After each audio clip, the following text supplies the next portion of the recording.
লাউ পাতা আর মাছ দিয়ে যে এত মজার একটা ভর্তা তৈরি করা যায় সেটা না বানালে কখনোই বোঝা যাবে না। আর এর টেস্টটা এতটাই মজার যেটা একবার খেলে কখনোই ভোলা সম্ভব নয়। একবার বানালে বারবারই খেতে চাইবেন, এতটাই মজা হয় এই লাউর পাতার ভর্তা। আর আজকের এই ভর্তাটা তৈরি করব লাউ পাতা এবং মাছ দিয়ে। আর কিভাবে কি মাছ দিয়ে তৈরি করেছি সেটা দেখতে হলে সঙ্গে থাকুন। হ্যালো এভরিওয়ান, আসসালামু আলাইকুম। যারা আমার ভিডিওটি দেখছেন সবাইকে অসংখ্য ধন্যবাদ। যদি ভিডিওটি ভালো লেগে থাকে একটা লাইক দিয়ে ভিডিওটি কন্টিনিউ করবেন। আর আজকের এই মজাদার ভর্তাটা তৈরি করেছি লাউ পাতা এবং মলা মাছ দিয়ে। এটা যে কোনো মাছ দিয়ে তৈরি করা যায়। আমি এখানে মলা মাছ দিয়ে আজকের এই ভর্তাটা করব। তার জন্য প্রথমেই মাছগুলো আমি পরিষ্কার করে নিচ্ছি। এই মাছ পরিষ্কার করা একদমই সহজ। অনেকেই হয়তোবা এই মাছটা কিভাবে পরিষ্কার করতে হয় জানেন না। এই মাছটা হাতের সাহায্যে খুব সুন্দরভাবে পরিষ্কার করে নেওয়া যায় এবং খুব দ্রুত এই মাছটা পরিষ্কার করে নেওয়া যায়। চাইলে দা বা কেচি বা চাকু দিয়েও এই মাছটা আপনারা পরিষ্কার করে নিতে পারেন। আমার কাছে হাত দিয়েই মনে হয় তাড়াতাড়ি এই মাছটা পরিষ্কার করা যায়, তাই আমি হাত দিয়েই পরিষ্কার করে নিব। আর কিছু কিছু এলাকায় এই মাছকে মলা মাছ বলে বা মায়া মাছ বলে বা মৌসি মাছ বলে। আমাদের এলাকায় এই মাছটাকে কিন্তু মৌসি মাছ বলা হয়। আপনাদের এলাকায় এই মাছকে কি বলা হয় অবশ্যই কমেন্টে কিন্তু জানাবেন। আর আপনারা কিভাবে এই মাছটা পরিষ্কার করেন সেটাও কিন্তু জানাবেন, যেন আপনাদের কাছ থেকেও আমি কিছু শিখতে পারি। কথা বলতে বলতে কিন্তু আমার মাছগুলো পরিষ্কার করে নেওয়া হয়ে গেল। মাছগুলো অফ ক্যামেরাতে আমি ভালো করে ধুয়ে নিব।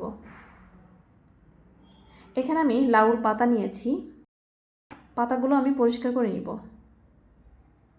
লাউ পাতার মধ্যে যে শিরাগুলো থাকে এই শিরাগুলো আমি এভাবে তুলে পরিষ্কার করে দিব। একইভাবে সবগুলো পাতাই এভাবে পরিষ্কার করে নিব। যারা আমার ভিডিওটি দেখছেন আপনাদেরকে অসংখ্য ধন্যবাদ। ভিডিওটি স্কিপ করবেন না। ভিডিওটি স্কিপ করলে হয়তোবা কোনো কিছু মিস করতে পারেন। আর আজকের এই ভর্তাটা এতটা মজা হবে যেটা না বানালে কখনোই বুঝতে পারবেন না। আমি একটা একটা করে পাতা পরিষ্কার করে পানিতে রাখছি। আর এই পাতা আমি পরিষ্কার করার আগেও একবার ধুয়ে রেখেছি। ধুয়ে পানি ঝরিয়ে তারপরে আবার পরিষ্কার করছি।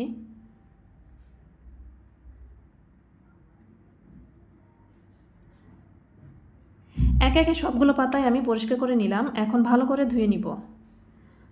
আর যেহেতু একবার আমি পানিতে ধুয়ে নিয়েছিলাম যার কারণে খুব একটা ময়লাও নেই, তারপরও আমি দুবার ধুয়ে নিব।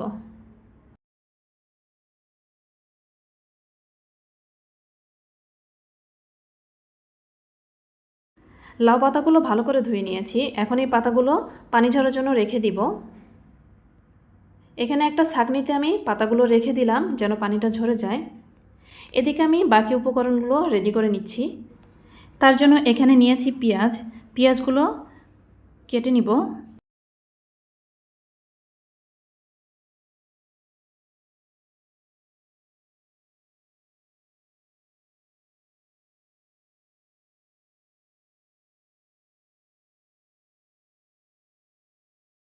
পেঁয়াজগুলো কেটে নিলাম। এখানে আরও নিয়েছি কাঁচামরিচ এবং রসুন।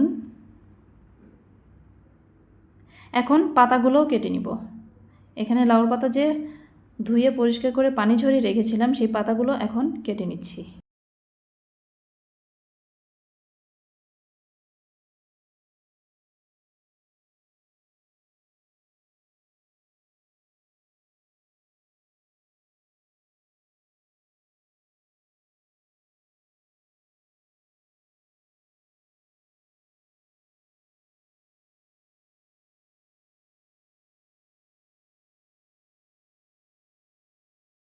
ছোট ছোট করে এই লাউর পাতা কেটে নিয়েছি যেন তাড়াতাড়ি সিদ্ধ হয়ে যায়। পাতাগুলো কেটে নেওয়া হয়ে গেছে, একটা প্লেটে তুলে নিচ্ছি।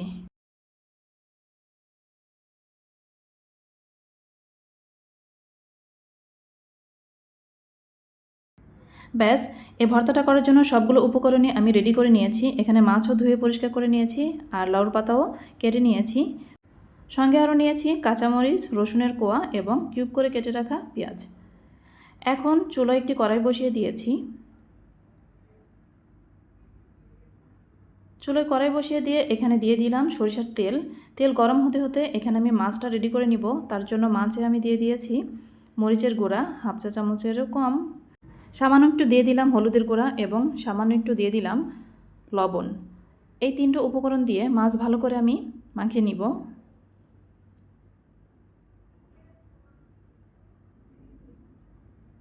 এখানে তেল গরম হয়ে এসেছে, তাতে দিয়ে দিলাম কাঁচামরিচ। এখানে কাঁচামরিচ তেলে দেওয়ার আগে কাঁচামরিচের যে চিকন অংশটা আছে, অর্থাৎ সামনের যে চিকন অংশটা আছে, আমি নখের সাহায্যে একটু ছিঁড়ে দিয়েছি যেন তেলে দেওয়ার পরে এদিক ওদিক ছিটে না যায় বা ফুটে না আসে।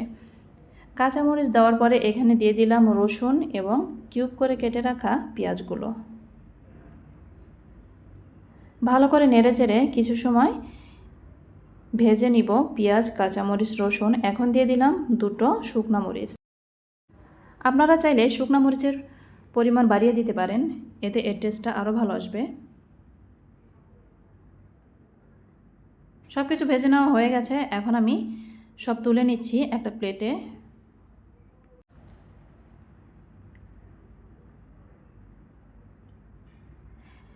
পেঁয়াজ, কাঁচামরিচ, রসুন ভেজে নিয়ে তুলে নিয়ে একই কড়াইতে দিয়ে দিলাম মাছগুলো হালকা করে ভেজে নিব।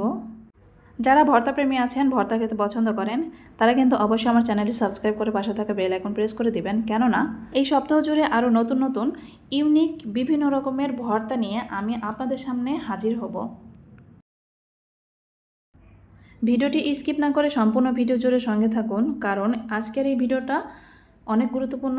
আর আজকের এই ভর্তাটা যে এতই মজার, আর এই মজার ভর্তাটা যদি বানাতে চান, খেতে চান, অবশ্যই সম্পূর্ণ ভিডিও জুড়ে সঙ্গে থাকতে হবে। দেখতে হবে আমি কিভাবে এই ভর্তাটা বানিয়েছি। এদিকে মাছগুলো ভেজে নেওয়া হয়ে গেছে, মাছগুলো আমি প্লেটে তুলে নিচ্ছি। এখন একই কড়াইতে দিয়ে দিচ্ছি কেটে রাখা লাউর পাতা।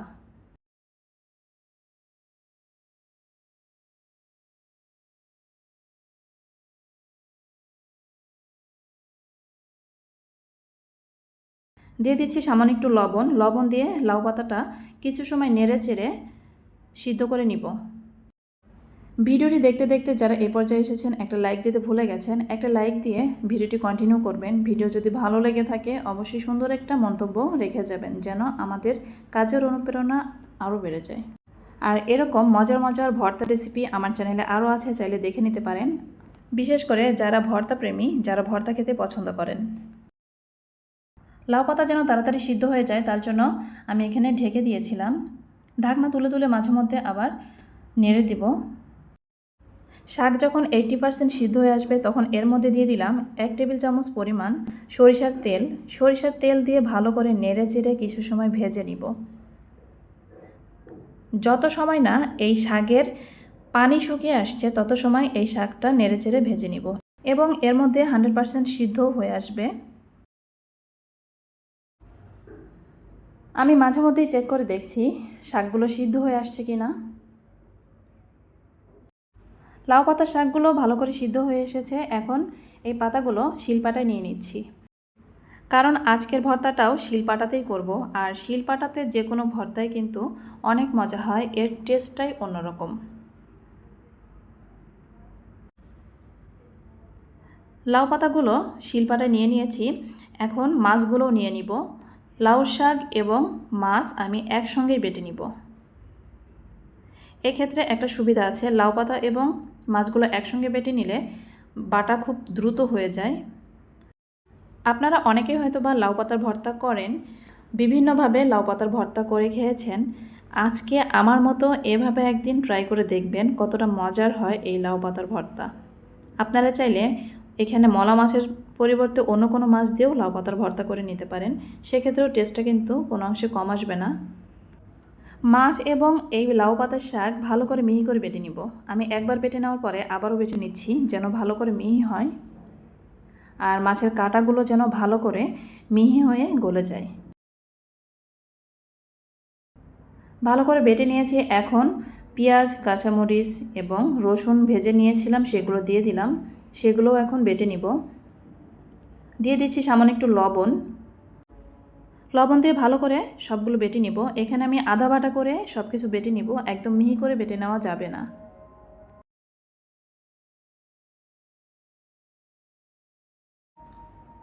বেটে নেওয়া হয়ে গেছে, এখন সব কিছু ভালো করে মিক্স করব।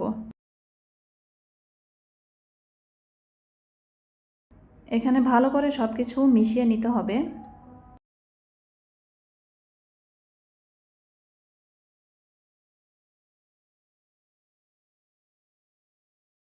এই তো তৈরি হয়ে গেল আমার মজাদার এই ভর্তার রেসিপি।